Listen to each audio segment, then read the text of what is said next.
avec Charles Gaudreau. 9h12, aujourd'hui on reçoit un saltimbanque, c'est pas le meilleur, c'est peut-être même le pire.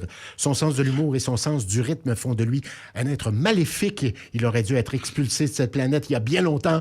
Merci d'accueillir Salem Mesri. Bonjour Salem. Eh ben, ça s'arrange pas vos problèmes d'alcool, Charles. Hein? On m'avait dit que faire de la radio le matin laissait des séquelles. Mais Charles, il me semble que c'était pas nécessaire d'être en bedaine. C'est ma première chronique radio, la première fois que l'on me donne l'opportunité de m'adresser à un large public. Donc j'ai choisi de parler d'un sujet important. Je vais parler de moi. Voilà, Salem Mesri, son excellence, être de lumière et de savoir, 1m80 de rigolade, ou comme l'industrie de l'humour m'appelle, le geyser d'humilité. Et oui, c'est important de s'aimer soi. Moi, je m'aime moi. Et toi, Charles, est-ce que tu m'aimes moi? Malgré tous les défauts. Ah oui, je t'aime toi. Merci. Je te connais pas, mais c'est l'amour universel. Là. Faut aimer son... Ah, mais est-ce que quand tu m'as vu rentrer dans le studio, est-ce que tu t'es dit... OK, smash. Mais en tout cas, j'ai entendu, je devrais pas le répéter, mais j'ai entendu dire que Catherine Fournier, la mairesse de Longueuil, veut ériger une statue à mon effigie. Ah oui? Ouais, mais juste les yeux, 2 énormes yeux en marbre posés au-dessus du pont Jacques-Cartier, comme pour dire « Je vous vois, mes enfants ». Elle est donc bien spéciale, cette mairesse. Hein. Mais aujourd'hui, on n'est pas là pour parler d'elle, on parle de moi, finissant de l'École nationale de l'humour. J'aime parler de façon...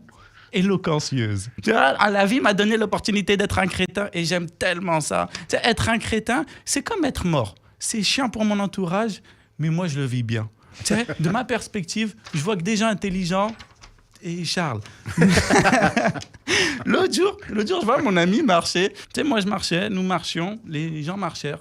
Elle est bien écrite, cette chronique. Oui, hein. tout à fait, oui. C'est du sol, là, quelque part. Je ne sais plus où j'allais. Je crois que j'allais bien. Lui, mon ami, marchait. Et lui, il allait. Et là, je sais que tous les auditeurs, les gens qui sont dans leur voiture, qui nous écoutent, ils veulent savoir où est-ce qu'il allait. Mais c'est sa vie privée, je ne vais pas tout dire. Donc, mon ami allait acheter du crack. Et là, je sais que tous les auditeurs, les gens qui nous écoutent, ils veulent savoir où est-ce qu'il allait acheter le crack. Mais je ne vais pas tout vous dire, c'est sa vie privée. Donc, mon ami allait à FM 103.3 avec sa blonde. Il marchait avec sa blonde et... En vrai, je me souviens plus de cette histoire. Sinon, le radio le matin, c'est pas facile. Hein. Et ouais, je vous avais dit que j'étais un crétin. À quoi vous vous attendez? Un autre point positif d'être un crétin, c'est que mes parents, ils savent que je suis un crétin. Donc, il n'y a pas d'attente envers moi. Mais quel soulagement. Tu sais, je peux pas les décevoir. Non, c'est vrai. C'est fou. Et tu sais, ils m'ont jamais dit, Salem, il faut que tu sois médecin. Non, eux, ils disaient, Salem, retourne dans la cave avec tes grosses dents et ton crâne mou. Ah, l'amour d'une mère. Mais moi, mes parents, tu sais, mes parents, ils avaient économisé toute leur vie pour mes études. 2 jours après ma naissance, ils ont acheté un bateau. Ouais, je m'aime. Il y en a qui peuvent penser que c'est du narcissisme. Moi, j'appelle ça être sagittaire. S'aimer soi. Je trouve ça important parce que je suis la personne avec qui je vais passer le plus de temps dans ma vie. Avant, j'étais du genre à croire que si quelqu'un m'aimait, ça voulait dire que j'avais de la valeur. Maintenant, je sais ce que je vaux. $12. Pourquoi ? Et pourquoi pas? Et quand tu t'aimes assez, tu ne cherches pas à avoir de l'amour. Tu sais, moi, si je me mets en couple, ce sera pas parce que j'ai besoin d'amour, mais parce que j'ai trouvé quelqu'un que je fais rire tout le temps. Bon, ben, je ne trouverai pas l'amour dans ce studio. Mais en tout cas, moi, si je m'aime autant, je le dois principalement à mon père. Ouais. Mon père, c'est mon héros. Il fait abstraction de tout ce qui le dérange dans la vie, comme la honte, la gêne, les impôts.